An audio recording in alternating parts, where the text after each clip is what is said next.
back for another N.y.a show. I had to go ahead. I don't know if you see me move that Zoom thing. I was sitting here waiting for it to convert all the way through this show. I could wait on that.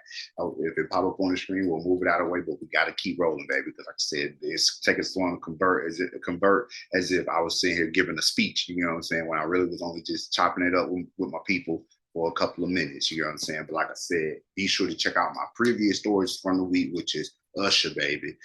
Usher got married to his longtime girlfriend, Jennifer. They have two beautiful children together, got married in Las Vegas after he was on stage bumping and grinding with Alicia Keys. And of course, he had a list of other guests out there from Ludacris to Jermaine Dupri to Will.i.am. The list goes on. Her was out there. I'm leaving people out, but big time show that Usher did at what they say, the Usher Bowl, the Super Bowl halftime show. Now I want to move right into what's going on in the Democratic Republic of the Congo, because I've been seeing more and more news on my Twitter feed about what's going on, civil war going on in Congo, and people are fleeing, people are scared, people are unhoused now. I've seen reports of people saying, we getting out of here. We don't know where we're going, but we got to get the hell out of here. We need to support this. We need to support this. But like I said, there's a dark cloud of when it comes to support to Africa, America, to get all that money to all these different countries. I guess African countries are not considered allies, but the United States has sent some money to kind of aid within these situations, but it dwindles in the comparison of what we've sent to other countries. But nevertheless, let's watch this video and see what's going on in the Congo. If we don't get hit with an ad. Always never forget about the ads. Let's see.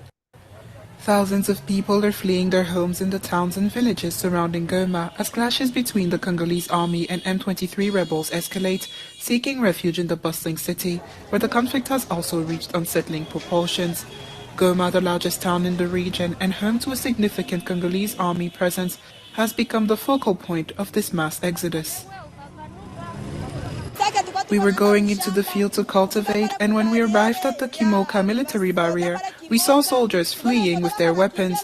They said that the M23 fighters were coming, and we were all forced to flee. In any case, we want this war to end. We want our authorities to end this war because we're suffering so much. Despite the arduous journey to Goma, which can take up to 5 hours on foot from Sake, the safety of the city is far from guaranteed. Recent days have seen rockets raining down on the city's outskirts, albeit causing no casualties, underscoring the indiscriminate nature of the conflict's reach. We've just fled Sake because we're afraid to stay there and die.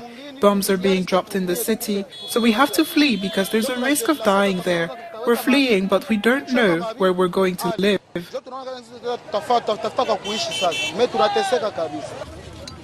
The inability of Congolese President Felix Tshisekedi to quell the violence despite his re-election in December has raised doubts about the government's capacity to restore peace. And as that, send our support. Hopefully, I can get links and more information shared on my social media website on how you can actually contribute to help. I always salute the news people in these areas that remind me of, because what I do here on this couch is not, it frails in comparison to people that are on the ground, people that are in the Congo who take the time to do these reports, be out there filming, getting real-time conversations with the people in other places around the world where they're not cameras, they're not internet, and they're not able to get their story out there like that. But this story is something that I'm seeing over social media. I don't know if you're seeing it. I would like more people to give their opinions on what's going on over there. I want to know who's funding M23. I really do. Is it outside forces that are really behind this? Or remember, Africa is a continent full of countries. Are there other countries that are aiding M23 to do what they're doing in the Congo, just like we're seeing what's going on in Sudan? I mean, I can't even keep focus and pinpoint sometimes some of the different countries that are dealing with this type of mass exodus that is going on in different areas on the continent due to war and blockage of resources and all of these different things that are plaguing different countries in Africa. Now, a lot of people are going to come on the video and say, you know what, Africa, Congo, y'all got to hold your own nuts.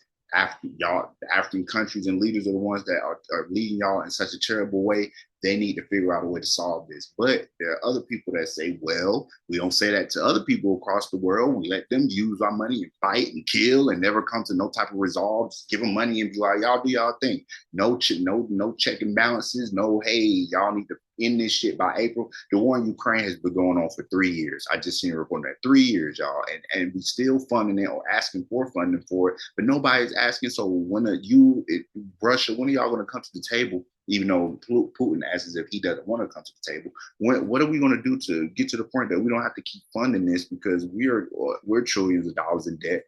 All of this money is our taxpaying dollars, but nobody can account for it. I've done stories many times over the last 2-3 years where I said that they don't 100% know that when the money touches the ground, exactly where it's going all the time. When the weapons hit, there's still weapons that are going to get picked up and taken by other groups. But I don't want to make this too much about other places. I want to make sure that we're focusing on what's going on in the Congo.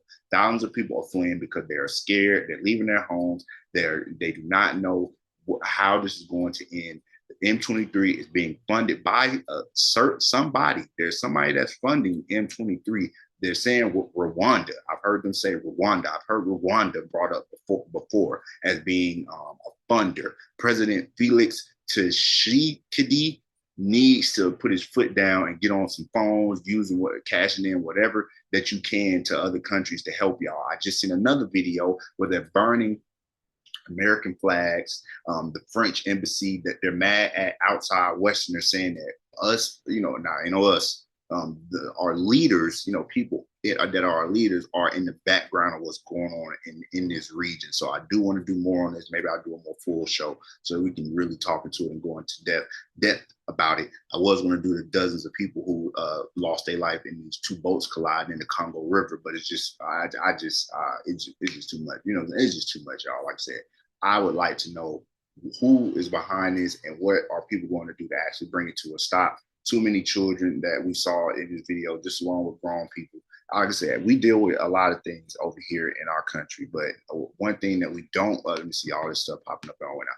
One thing that we don't have to worry about is our country being war torn, and our children great exodus from our homes and fleeing. When you're fleeing, like I said, nobody wants to leave their home. When you're doing that, you're in pure danger and you got to get the hell out of there. So y'all let me know what y'all thoughts are on this story.